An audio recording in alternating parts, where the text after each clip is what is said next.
अस्सलाम वालेकुम एवरीवन।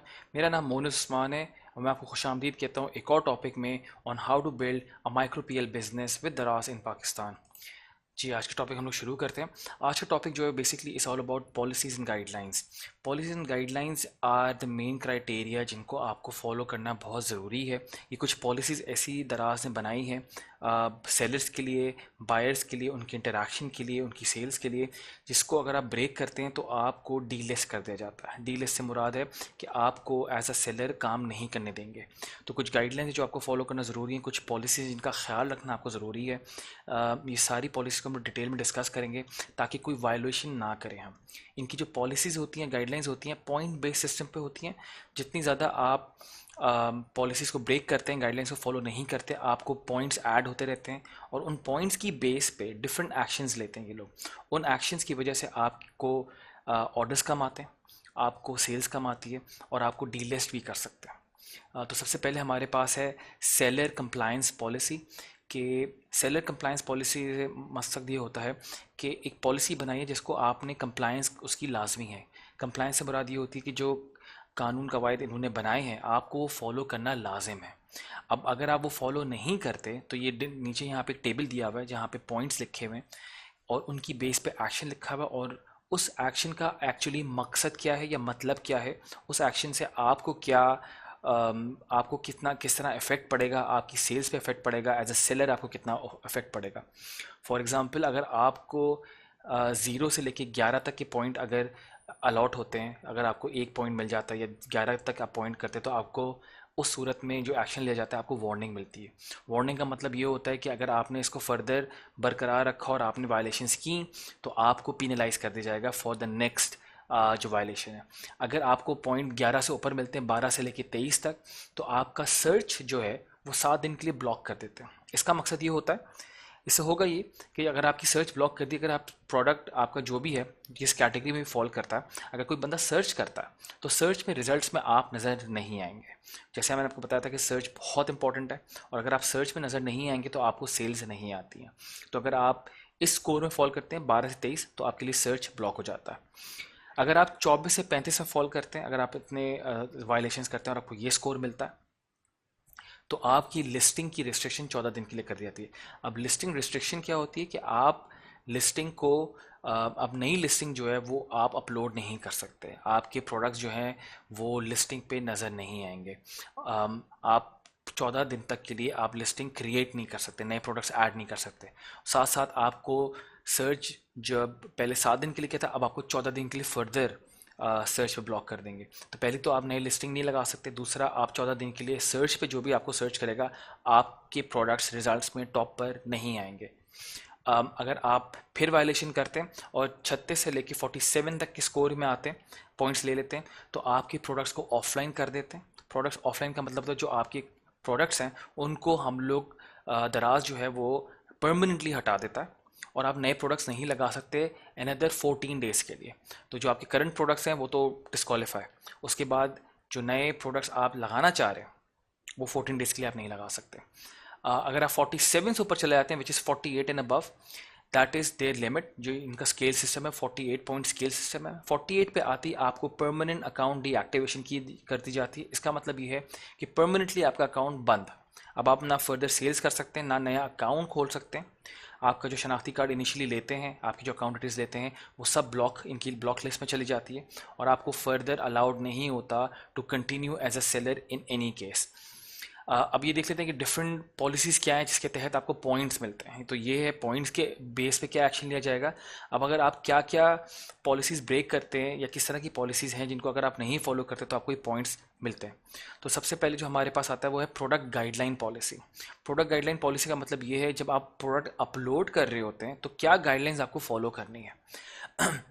अगर आपने प्रोहिबिटेड प्रोडक्ट्स में प्रोडक्ट अपलोड किया है तो आपको 48 तक पॉइंट्स मिल सकते हैं और 48 पॉइंट्स का मतलब ये होगा कि आपका प्रोडक्ट जो है लॉक हो जाएगा। जैसे हम लोगों ने पहले बात की, सर्च का भी इफेक्ट पड़ेगा, लिस्टिंग का भी इफेक्ट पड़ेगा और परमानेंट डिस्क्लोजर भी हो सकता है आपके अकाउंट का। प्रोहिबिटेड प्रोडक्ट्स वो होते हैं जो कि लीगली तौर पे मना है बेचना और अगर आप वो अपलोड कर देते हैं तो आपको कंप्लीटली पीनलाइज कर देते हैं। दूसरा आता है counterfeit product. Counterfeit product is basically जाली प्रोडक्ट्स, जाली ब्रांड्स के प्रोडक्ट, जिसमें आप प्रोडक्ट का किसी और ब्रांड को अपने ब्रांड के नाम से बेचना, तो वो काउंटरफीट में आता है। अगर आप वो करते हैं तो आपको 6 पॉइंट्स मिलते हैं और प्रोडक्ट को लॉक कर दिया जाता है।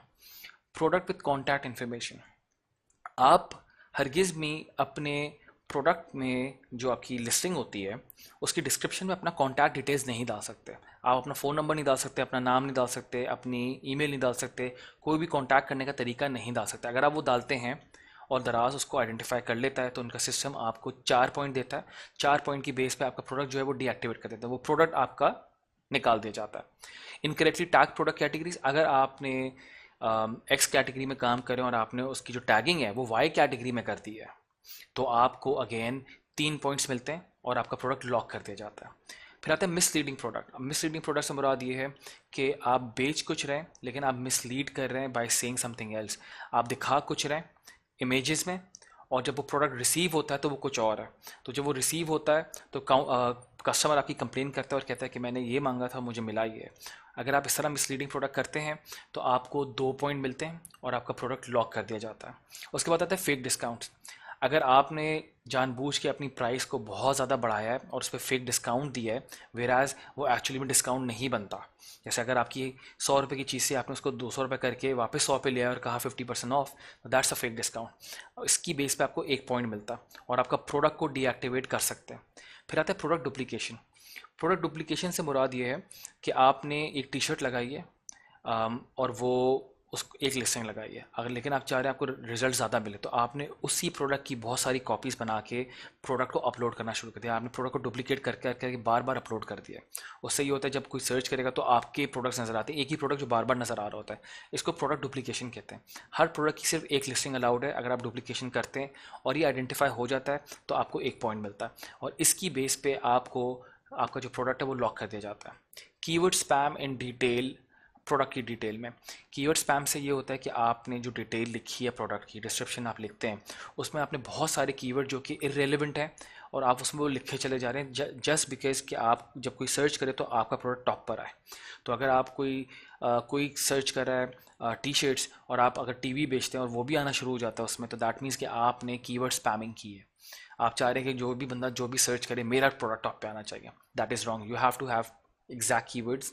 आप किसी और कैटेगरी को कैनिबलाइज नहीं कर सकते। अगर आप करते हैं तो आपको इस पर 1 पॉइंट मिलता है। 1 पॉइंट की बेस पे आपका प्रोडक्ट जो है वो डीएक्टिवेट कर दिया जाता है। Finally products with bad customer feedback. जब आप प्रोडक्ट बेच देते हैं, आपकी ऑर्डर आपको आ जाता है, वो डिलीवर हो जाता है, नेट हो जाता है और प्रोडक्ट की क्वालिटी पे कस्टमर फीडबैक देता है और जो कि 5 स्टार नहीं होता या कम होता है या बैड रिव्यू देता है, उस पर आपको 1 पॉइंट मिलता है और प्रोडक्ट को लॉक कर दिया जाता है। तो दीज आर प्रोडक्ट गाइडलाइंस। अगर आप इनको फॉलो नहीं करते तो आपको इस तरह के पॉइंट्स मिलते हैं और इन पॉइंट्स के बेस पर हमने पहले देखा कि आपका क्या एक्शन लिया जाता है। आगे हमारे पास एक और पॉलिसी आती है which is fair trade policy. Fair trade policy का मतलब होता है कि आप किसी भी किस्म की फ्रॉडुलेंट एक्टिविटी, कोई फ्रॉड ना करें अपने बायर्स के साथ। प्रोफेशनल डीलिंग करनी है आपने। It's just like a normal store. इस पे आप ये नहीं कर सकते क्योंकि फिजिकल इंटरेक्शन नहीं है, तो इसका मतलब ये नहीं कि आप अपने बायर को धोखा दें। अगर आप ये करते हैं तो आपको पॉइंट्स मिलते हैं और फेयर ट्रेड पॉलिसी का जो एक्शन है वो बहुत हाई लिया जाता है। अगर आप इनमें से कोई भी एक्टिविटी करते हैं तो आपको डायरेक्ट जो है 48 पॉइंट्स मिलते हैं और 48 की पॉइंट पे आपका अकाउंट डीएक्टिवेट कर देते हैं फ़ौरन से। फ्रॉडुलेंट डीलिंग, आपने फ्रॉड किया, आपने दिखाया कुछ, भेजा कुछ, या फिर आपने पैसे चोरी कर आप पैसे जो है ज़्यादा चार्ज कर रहे हैं और जब पैसे आपको आए तो प्रोडक्ट वो चीज़ नहीं थी, तो that's called fraudulent dealing. Anti competitive behaviour होता है कि आपका जो कंपटीशन है और वो सेम प्रोडक्ट बेच रहा है या सेम कैटेगरी में सेल कर रहा है, आप उसको किसी तरीके से हरास कर रहे हैं बाय सेइंग सोशल मीडिया पे कि ये जो सेलर है ये जाली प्रोडक्ट्स बेचता है, या इस तरह की आप कोई एंटी कम्पिटिटिव बिहेवियर करें। या फिर आपने जस्ट बिकॉज आप चाहते हैं कि आपका जो कंपटीशन है उसको सेल ना आए और आप जाके उसको फेक रिव्यूज़ डालते हैं ताकि उसकी रेटिंग कम हो, तो दैट्स ऑल्सो कॉल है एंटी कम्पिटिटिव बिहेवियर। इसकी बेस पर अगर आप ये हरकत करते हैं और अगर आप पकड़े जाते हैं तो आपको 48 पॉइंट्स मिलते हैं जिस पर आपका स्टोर बंद कर दिया जाता है। सेल्फ प्रमोशन, अगर आप अपनी प्रमोशन करें अपने स्टोर में, अपने सेलर पे, प्रोडक्ट लिस्टिंग पे, आप अपनी प्रमोशन शुरू कर दें by putting up your links, by putting up your website, by putting up different चीज़ें which can take people away from Daraz. तो अगर आप अपनी प्रमोशन करते हैं, अपनी चीज़ों की प्रमोशन करते हैं, तो उस की बेस पे आपको 36 पॉइंट्स मिलते हैं। वाउचर एंड सब्सिडीज अब्यूज़, मैंने आपको बताया था कि आप डिफरेंट मेथड्स होते हैं पार्टिसिपेशन के जिसमें आपको सेल्स मिलती है, और उसमें एक है वाउचर्स का। अगर आप वाउचर का अब्यूज़ करते हैं कि आप वो वाउचर फेक ऑर्डर्स के ज़रिए खुद यूज़ कर लेते हैं ताकि दराज आपको रीइंबर्स करे। फॉर एग्जांपल, दराज ने एक वाउचर लगाया आपके प्रोडक्ट पे विच इज़ 200 रुपये का या 300 रुपये का, और वो आप यूज़ कर लेते हैं और अपना ही प्रोडक्ट ख़रीद लेते हैं ताकि आपको डिस्काउंट मिल जाए, और डिस्काउंट जो होता है वो दराज रीइंबर्स करता है। अगर इस तरह की आप कोई हरकत करते हैं या इस तरह का कोई आप एक्ट करते हैं तो आपको इस पर 48 पॉइंट का स्कोर लगता है, और इसकी बेस पे आपको अकाउंट डीएक्टिवेट कर देते हैं। फुलफिलमेंट फ्रॉड से मुराद ये होती है कि ऑर्डर आपने डिलीवर करते वक्त फ्रॉड किया है, या तो आपने ऑर्डर डिलीवर ही नहीं किया और उसको आपने मार्क कर दिया कि डिलीवर्ड, या जो आपने ऑर्डर है वो भेजा ही नहीं है उसको मार्क कर दिया डिलीवर्ड, या आपने प्रोडक्ट गलत भेजा है और ये फुलफिलमेंट का आपने फ्रॉड किया है, तो उस पर आपको 48 पॉइंट्स मिलते हैं। इंटेलेक्चुअल प्रॉपर्टी वायलेशन, अगर आप किसी भी किस्म की जो इनके एसेट्स हैं दराज पे, अगर उस पर आप वायलेशन करते हैं, अगर आपको जिस तरह आपके पास बैनर्स लगे होते हैं, आपका जो स्टोर बना हुआ होता है उसकी बात कर लेते हैं, आपका जो स्टोर बना होता है आपने उसको डिज़ाइन किया होता है, उसमें बैनर्स लगे होते हैं, आपके प्रोडक्ट पे पिक्चर्स लगी होती हैं, तो ये इंटेलेक्चुअल प्रॉपर्टी होती है। अगर आप इन पे किसी किस्म की गलत हरकत करते हैं या वायलेशन करते हैं, अगर आप गाइडलाइंस फॉलो नहीं करते हैं और वो इन फॉर्म ऑफ दराज के रडार में आता है, तो आपको 48 पॉइंट्स लग सकते हैं, जिसकी बेस पे आपका जो स्टोर है वो डीएक्टिवेट कर दिया जाता है। फेयर ट्रेड पॉलिसी के बाद हमारे पास आती है सेलर बिहेवियर पॉलिसी, कि आप एज अ सेलर किस तरह बिहेव करेंगे। अगर आप कस्टमर से डीलिंग करते वक्त सही तरीके से बिहेव नहीं करते हैं तो आपको पॉइंट्स लगते हैं, जिसकी बेस पे अगेन डीएक्टिवेट कर सकते हैं। तो किस तरह की सेलर बिहेवियर्स हैं, type of customer harassment, customer को हरास करने की क्या क्या, कस्टमर को तंग करने वाली बात या कस्टमर को परेशान करने वाली बातें जो होती हैं वो सेलर बिहेवियर पॉलिसी का पार्ट होती है। सबसे पहले customer harassment causing bodily harm, इसका मकसद ये है कि अगर आपने कस्टमर से हरासमेंट की है, कस्टमर को आपने उसको इस तरह किया कि उसको इंजरी आई है, बॉडीली हार्म किया है, इस तरह के कुछ केसेस पास्ट में रहे हैं, तभी दराज ने पॉलिसी रखी जहाँ पे कस्टमर को सेलर ने प्रोडक्ट डिलीवर किया, और प्रोडक्ट डिलीवर करते वक्त एट द डोर स्टेप उसने उसको जो पैसे नहीं दिए या प्रोडक्ट रिजेक्ट करा, तो उनमें थोड़ा सा एक किस्म की आर्गुमेंट हो गई थी, जिसकी वजह से थोड़ा सा फाइट सीन बन गया था। बायर जो था उसको थोड़ा सा नुकसान पहुंचा था। नुकसान पहुंचने की सूरत में जैसे कस्टमर ने कंप्लेन करी और कस्टमर हरासमेंट का केस बना था, इसके में आपको 48 पॉइंट्स मिलते हैं और इमीडिएट डीएक्टिवेशन होती है। ये इसलिए बनाया गया क्योंकि एक बार हो चुका है, तो बेस्ड ऑन एक्सपीरियंसेस उन्होंने अपनी सेलर बिहेवियर पॉलिसीज को रीडिफाइन किया है। Customer harassment issuing threats to buyers, अगर आप किसी किस्म की भी थ्रेट अपने कस्टमर को देते हैं, बायर को देते हैं, उनको तंग करते हैं या उनको किसी भी किस्म का आप उनको डराते हैं, धमकाते हैं, तो एनी धमकी जो जाती है एज अ थ्रेट, उसकी बेस पे आपको 48 पॉइंट लगते हैं और इमीडिएट डीएक्टिवेशन फ़ौरन इसके तहत आपका अकाउंट बंद कर दिया जाता है। अनसॉलिटेड कम्युनिकेशन स्पैम, ऐसी गुफ्तगू की जाए जो कि प्रोडक्ट से रिलेटेड नहीं है, सेल से रिलेटेड नहीं है, और कोई किसी किस्म की इररेलेवेंट बात है, तो दैट्स कॉल्ड स्पैमिंग। या आप उनको कोई और ऐसी डिटेल्स भेज रहे हैं जिसकी कोई नीड नहीं है, उस पर आपको 2 पॉइंट्स मिलता है। बायर कैंसिलेशन, अगर आप बायर आपका प्रोडक्ट ख़रीदने के बाद कैंसिल कर देता है based on something which was your fault, अगर बायर ने कहा कि मुझे सेलर, वो कैंसिल करते हुए उनकी से रीजनिंग मांगते हैं और रीज़न पे ये कहता है कि मैंने बायर सेलर से कहा था कि मुझे ये कलर चाहिए, वो कह रहे हैं ये कलर अवेलेबल नहीं, तो वो कैंसिलेशन कर सकता है। कैंसिलेशन की सूरत में आपको 4 पॉइंट्स लगते हैं। शेयरिंग कॉन्टैक्ट डिटेल्स, अगेन इसको हमने पहले भी डिस्कस किया, अगर आप अपनी पर्सनल डिटेल्स शेयर करते हैं चैट पे, रिव्यूज़ पे, क्वेश्चन आंसर में या प्रोडक्ट की डिस्क्रिप्शन में, अगेन आपको इस पर 4 पॉइंट लगते हैं। Use of profanity up to 48 points. Use of profanity का मतलब है कि अगर आप कोई गैर नाजेबा चीज़ यूज़ करते हैं, किसी किस्म की ऐसी पिक्चर जो कि ठीक नहीं है, कोई ऐसी इन्फॉर्मेशन जो कि सही नहीं है, सही अल्फाजों में नहीं लिखी गई है, उसमें ऐसी चीज़ है जो कि एक बंदे के लिए या एक इंसान के लिए वो पढ़ना नाजेबा होता है। उसमें इस तरह की गुफ्तगू की गई है जो कि सही नहीं है। उसमें आपको 48 पॉइंट्स फ़ौरन लगते हैं और इमीडिएट डीएक्टिवेशन होती है। इसका सिनेरियो ऐसा था कि एक बंदा था जिसने थोड़ी अब्यूज़ लिखी हुई थी अपने रिव्यू, अपने जवाब में बायर को, उसकी वजह से उसको फ़ौरन डीएक्टिवेट कर दिया था 48 पॉइंट्स लगने के बाद। तो ये सेलर बिहेवियर पॉलिसी बहुत ज़रूरी है कि आपने अपने बायर के साथ इंटरेक्शन करते हुए किस तरह बिहेव करना है। अच्छा जी, आगे हमारे पास आती है बायर सेलर इंटरेक्शन पॉलिसी कि बायर सेलर से इंटरैक्ट करता है और सेलर बायर से इंटरैक्ट करता है, तो उसकी पॉलिसी क्या है। जब आप अपने बायर से बात कर रहे होते हैं तो आपने किस तरह बात करनी है, क्या चीज़ें आपने भेजनी है, क्या चीज़ें नहीं सही हैं। आ, आप उनको स्पैम मैसेजेस नहीं भेज सकते। स्पैम से मुराद ये होता है कि कोई फजूल बातें या फजूल किस्म के एसएमएस जो कि मैसेजेस जो कि रिलेटेड नहीं है सेल से, जो कि रिलेटेड नहीं है डीलिंग से, आप वो भेज रहे हैं, दैट इज़ कॉल्ड स्पैमिंग। इसमें मैसेजेस की सूरत में होता है, ईमेल की शक्ल में हो सकता है, फ़ोन कॉल की शक्ल में हो सकता है, या फिर एसएमएस हो सकता है। दूसरा आता है इमोरल बिहेवियर। आप बायर से बात करते हुए अगर बायर कहता है कि प्रोडक्ट बहुत एक्सपेंसिव है, तो आप बायर को जवाब देने के प्रोडक्ट एक्सपेंसिव नहीं है, आप गरीब हैं, तो this is called immoral behaviour. ये गलत बात करना या उसको इस तरह दिखाना कि वो गलत बोल रहा है। कस्टमर इज़ ऑलवेज राइट, तो अगर आप कस्टमर से इस तरह की बात करेंगे तो that is called immoral behaviour. इसकी बेस पे आपको पॉइंट्स लगते हैं। सेलर इनकरेज करते हैं कि आप गलत बात ना करें, आप रिपोर्ट करें। अगर आपसे बायर करता है गलत बात तो आप उसको रिपोर्ट कर सकते हैं, उसको आप रिस्पॉन्स ना दें।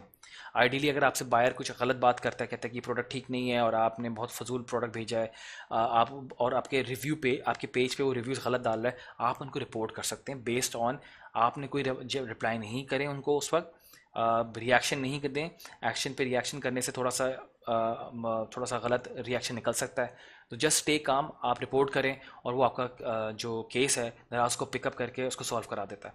सेलर अपनी प्रोडक्ट पर्सनल इन्फॉर्मेशन नहीं दे सकते। अक्सर सेलर क्या करते हैं कि जब वो रिप्लाई कर रहे होते हैं तो वो कहते हैं कि आप मुझे कांटेक्ट कर सकते हैं मेरे नंबर पर, विच इज़ 0345, अपना नंबर बताना शुरू कर देते हैं।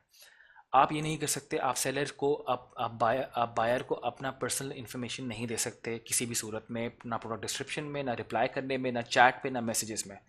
ये दराज की पॉलिसी है कि आपने जो बात करनी है वो दराज पे ही करनी है, दराज का प्लेटफॉर्म यूज़ करते हुए ही करनी है। आप उसको ऑफलाइन डीलिंग नहीं कर सकते। अगर आप ऑफलाइन डीलिंग करते हैं जहाँ पे आपने लिखा है कि चले आप मुझे अपना फ़ोन नंबर देते हैं, आपसे बात कर लेता हूँ, तो दराज आपको पिनलाइज करता है, and this is very serious for दराज। तो अक्सर लोग, जैसे ये वाला जो पॉइंट है जहाँ पे लिखा है कॉन्टैक्ट मी एट 03, तो वो नंबर्स आपको लिखने नहीं देते, लेकिन कुछ लोग इस तरह लिख देते हैं। तो ये भी अब दराज बहुत स्ट्रिक्टली इसको चेक कर रहा है, बहुत स्ट्रिक्टली इस पर नज़र रखता है। उसके बाद अगर आप लिख देते हैं कि मेरी वेबसाइट विजिट करें, तो ये भी स्पैमिंग में आती है। आप अपनी वेबसाइट भी मेंशन नहीं कर सकते क्योंकि आप ऑलरेडी दराज पर बेच रहे हैं। अब आप जो है कभी अपने बायर्स को ये भी नहीं कह सकते कि आप ऑफलाइन डीलिंग कर लें। ऑफलाइन डीलिंग से मुराद के दराज छोड़ दें, मैं आप मुझसे वैसे बात कर लें व्हाट्सएप पे या फ़ोन पे, मैं आपको ये प्रोडक्ट दे देता हूँ और डिस्काउंट दे देता हूँ, इस तरह की बात करें, इस तरह मत करें। आप दराज पे ही रहें, सेल्स सारी दराज के थ्रू ही करें, सारी कम्युनिकेशन दराज के थ्रू करें प्लेटफॉर्म यूज़ करते हुए। इससे आप, एक तो आपको रेटिंग्स मिलती हैं, दूसरा आपको प्रूफ होता है अगर कोई ऐसी चीज़ हो जाती है जहाँ पे आपका लॉस हो रहा होगा, तो अगर आपने प्लेटफॉर्म यूज़ किया दराज का ही, तो आप बच सकते हैं, आप अपने प्रोडक्ट को बचा सकते हैं, रादर देन आपके पास कोई प्रूफ नहीं होगा। और अगर आपने ऑफलाइन सेल की होती है तो दराज उसका पार्टिसिपेशन बिल्कुल भी नहीं बनता। अब हम लोग देख लेते हैं कि अम, किस तरह अगर आप ये करते हैं तो आपको क्या वार्निंग मिलती है और आपको क्या किया जाता है अगर आपने पॉलिसी को ब्रेक करते हैं। अगर आपने पर्सनल इन्फॉर्मेशन शेयर की है या पूछी है तो एक बार तो आपको ईमेल वार्निंग मिलती है। अगर सेकंड टाइम करिए तो फिर से आपको ईमेल वार्निंग मिलती है। थर्ड पे आपको 7 दिन के लिए डीलेस कर देते हैं, और उसके बाद भी अगर आप करते हैं तो आपको डीलिस्ट कर दिया। डीलिस्ट का मतलब ये होता है कि आपके प्रोडक्ट सारे उतार दिए जाएंगे वेबसाइट से, आपकी लिस्टिंग डी लिस्ट कर दी जाएगी, लिस्ट लाइव से डी लिस्ट हो जाती है। अगर आप कम्युनिकेशन करते हैं ऑफ दराज, दराज से हट के आप बात कर रहे हैं, और आपका जो लास्ट मैसेज दराज पे आपने जो यूज़ किया होगा वो कहा होगा चलें व्हाट्सएप पे बात कर लेते हैं, अगेन आपको फर्स्ट टाइम करते हैं तो आपको वार्निंग मिलती है, सेकंड टाइम पे वार्निंग मिलती है, थर्ड या उससे ज़्यादा पे आपके लिए 7 7 दिन के लिए आपका प्रोडक्ट को डीलिस्ट कर दिया जाता है। अगर आप इमोरल या इन अप्रोप्रिएट बिहेवियर, गलत हरकत करते हैं, गलत तरीके से आप बर्ताव करते हैं बायर के साथ, तो फर्स्ट टाइम पे आपको ईमेल वार्निंग मिलती है, सेकंड टाइम पे आपको 7 दिन के लिए डीलिस्ट कर दिया जाता है। और थर्ड टाइम अगर आप करें या उसकी ज़्यादा करें तो आपकी शॉप को डीलिस्ट कर देते हैं। अब आपका प्रोडक्ट डीलिस्ट नहीं होगा, आपकी पूरी शॉप जो है परमानेंटली तौर पे बंद कर दी जाती है। This is the buyer seller interaction policy, जिसको आपने बहुत तरीके से लेके चलना है। आपने बायर से बहुत तरीके से बात करनी है। आपने मेक श्योर करना है कि customer is happy and that he gives you a good and a happy review and a product rating. अब हम लोग बात करते हैं रिस्ट्रिक्टेड ब्रांड्स पॉलिसी की। रिस्ट्रिक्टेड ब्रांड से मुराद ये होती है कि वो ब्रांड जो रिस्ट्रिक्टेड हैं, या रिस्ट्रिक्टेड ब्रांड्स में कौन से ब्रांड्स आते हैं जो रजिस्टर्ड हैं। अगर आपका ब्रांड रजिस्टर्ड है और आप कोई और उसको बेचने की कोशिश करेगा तो दराज आपको डीलिस्ट कर देता है और आपका स्टोर भी बंद कर सकते हैं, आपके वो सारे प्रोडक्ट्स हटा दिए जाते हैं। अब ये वो ब्रांड्स हैं जो लोगों ने रजिस्टर कराया है, ट्रेडमार्क कराया हुआ है। ये कुछ ब्रांड्स मैं आपके सामने दिखा रहा हूँ, जिसमें लक्स, एडिडास, लॉरियल, ये वो बड़े ब्रांड्स या छोटे ब्रांड जो होते हैं लोग अपने से खुद से रजिस्टर कराते हैं, या ये कंपनी रजिस्टर्ड कंपनीज होती हैं, मैन्युफैक्चरर्स होती हैं, या फिर उन्होंने ट्रेडमार्क लिया हुआ होता है। अगर आप ये बेचते हैं प्रोडक्ट्स इन नाम के थ्रू, या इस प्रोडक्ट का, इस ब्रांड का प्रोडक्ट बेचते हैं, तो आपको दराज ये ब्रांड्स आपको रिपोर्ट करेंगे कि मैं ये ऑलरेडी प्रोडक्ट दराज से बेच रहा हूँ और ये मेरा प्रोडक्ट सब सेल करें, तो इसकी बेस पे आपका स्टोर बंद कर दिया जाता है। दराज आपको वार्निंग, एक फर्स्ट वार्निंग देता है कि प्रोडक्ट्स हटाएं सारे। अगर आप नहीं हटाते, यू कंटिन्यू टू सेल, आपको डीलिस्ट कर दिया जाता है। कंप्लीट लिस्ट जो है वो अलग से मौजूद है, वो आपको मिल जाएगी इस कोर्स के साथ, जहाँ पे पूरे ब्रांड्स अपडेटेड टिल अगस्त 2020 वो सारी लिस्ट उसमें है मौजूद। लिस्ट अपडेट होती रहती है। आप दराज की सेलर सेंटर पे चेक कर सकते हैं, वहाँ पे आपको लिस्ट मिल जाएगी, पर इसके साथ आपको लिस्ट मैंने अलग से शेयर कर देता हूँ। फिर हम लोग बात कर लेते हैं प्रोहिबिटेड आइटम्स। अभी हमने बात की कि प्रोहिबिटेड ब्रांड्स कौन से, अब आइटम्स वो, प्रोहिबिटेड आइटम्स वो होते हैं जो ये आइटम्स बिल्कुल भी अलाउड नहीं है बेचने के लिए। इन पे लीगल गवर्नमेंट इश्यूज भी हो सकते हैं। अगर लीगली अलाउड नहीं है, आपकी गवर्नमेंट अलाउ नहीं किया हुआ ये प्रोडक्ट बेचने के लिए, तो आप ये प्रोडक्ट नहीं बेच सकते। अगर आप ये बेचते हैं, अगेन आपका स्टोर को डी लिस्ट कर दिया जाता है। नीचे कुछ मैंने एग्जाम्पल्स दी हुई हैं, जिसमें आर्म्स, एम्यूनेशन यानी गन्स या वेपन्स, या इस तरह की चीज़ें जो कि जैसे छुरियाँ हो गई या इस तरह की हो गई जो नुकसान पहुंचा सकती हैं, लीगली अलाउड नहीं है, जिसमें टोबैको आ जाता है, या इस तरह की चीज़ें आ जाती हैं जो कि नहीं अलाउड हैं और वो आइटम्स रिस्ट्रिक्टेड हैं बाय लॉ, बाय गवर्नमेंट, और आप वो बेचते हैं, तो आपको डीलिस्ट कर सकते हैं। कंप्लीट लिस्ट हर कैटेगरी के अंदर कौन सी हैं वो आइटम जो नहीं बेच सकते, वो अलग से अवेलेबल है, वो मैं अपलोड कर दी है, आप इस कोर्स के साथ आपको मिल जाएगी। Thank you very much. This was the whole course about policies and guidelines. ये बहुत ज़रूरी है, इनको तरीके से फॉलो करें, इनको बार बार पढ़ें, समझें कि आपने क्या चीज़ें करनी है, क्या चीज़ें नहीं करनी है बायर से डीलिंग करते वक्त। अगर आपके कोई सवालात हैं तो आप इसी कम्युनिटी के थ्रू मुझसे इन टच हो सकते हैं, वहाँ पे मैं आपके सारे सवालों के जवाब दे दूँगा। This was our last course. This was our last topic for the whole building the PL business in Pakistan through Daraz. आपके जितने भी सवाल हैं इसी कम्युनिटी पे आके मुझसे पूछें, and I wish you all the very best कि आप एक सेलर नहीं, एक सक्सेसफुल सेलर बने और इंशाल्लाह बहुत अच्छी सेल करें। Thank you very much. अल्लाह हाफिज़।